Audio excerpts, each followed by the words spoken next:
Net করেছে, cook করে throw করেছে, কানেক্ট করবে কিনা সেদিকে কিন্তু নজরদারি করতে হবে। এবং নেটে কিন্তু ভালো ড্যামেজ কিন্তু এখানে দেখতে পাচ্ছিলাম 9 নম্বর স্লট থেকে একজন প্লেয়ার, সে হচ্ছে গিয়ে প্যারাডক্স। এবং প্যারাডক্স কিন্তু অলরেডি দেখতে পাচ্ছি যে নিজেকে হিল আপ করতে সক্ষম হয়েছে। এবং ওইদিকে জিডি স্পোর্টসের ফুল স্কোয়াড মনে হচ্ছে এখানে একটি বুম বাম রাশ করে দিবেই বলে মনে হচ্ছে, কারণ অলরেডি দেখতে পাচ্ছে 3 জন প্লেয়ার কিন্তু ইতিমধ্যে খুব বেশি কাছাকাছি চলে এসেছে তাদের, শুধু একজন প্লেয়ার একটু বেশ একটা দূরে ছিল, বাট মনে হচ্ছে না তারা হ্যাশট্যাগে দেখতে পাচ্ছি একটু দূরে, বাট হ্যাশট্যাগও কিন্তু এখানে মুভ করে ফেলেছে। লাস্ট ওয়ানকে দেখতে পাচ্ছিলাম এখানে, লাস্ট ওয়ান কিন্তু এখানে স্পটেড, লাস্ট ওয়ান কিন্তু এখানে ড্যামেজ করার চেষ্টা করে যাচ্ছিল, বাট সে কিন্তু অলরেডি এখানে নগ্ন অবস্থায় পড়ে আছে। দেখতে পাচ্ছি যে হোপ বেশ কয়েকটা দূরে, অ্যাসাসিনও নকডাউন, হ্যাশট্যাগ সার্ভাইভ করে যাচ্ছিল।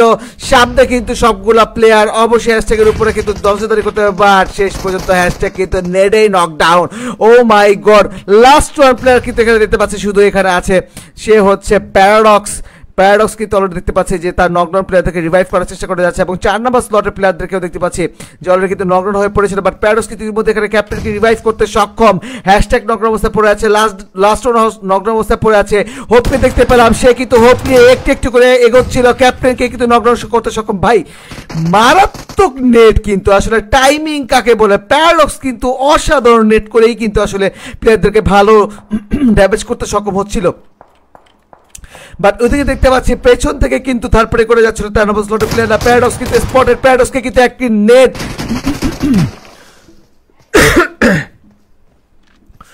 ওকে হোপকে দেখতে পেলাম একটি শট সে কানেক্ট করতে সক্ষম হয়েছিল প্যারাডক্সের উপরে, এবং প্যারাডক্স কিন্তু রাইট সাইড থেকে ফ্ল্যাঙ্ক করার চেষ্টা করে যাচ্ছিল। বাট প্যারাডক্সকে কিন্তু এখানে দেখতে পেলাম যে 15 নম্বর স্লটের প্লেয়ার যারা আছে Tasin and co team Masti player কিন্তু মাস্তি করতে করতে এখানে ভালো ড্যামেজ করতে সক্ষম হয়েছিল। এবং দেখতে পাচ্ছি প্যারাডক্সের সঙ্গে 1v1 ফাইট, বাট শেষ পর্যন্ত কিন্তু প্যারাডক্স ফাইটটি উইন করে ফেলল, এবং তারই সাথে তারা কিন্তু এখানে জিডি স্পোর্টসকে ওয়াইপ আউট করতে সক্ষম।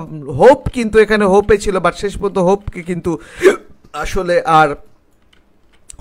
এখানে আশাহত করে ফেললো তার ফুল স্কোয়াড।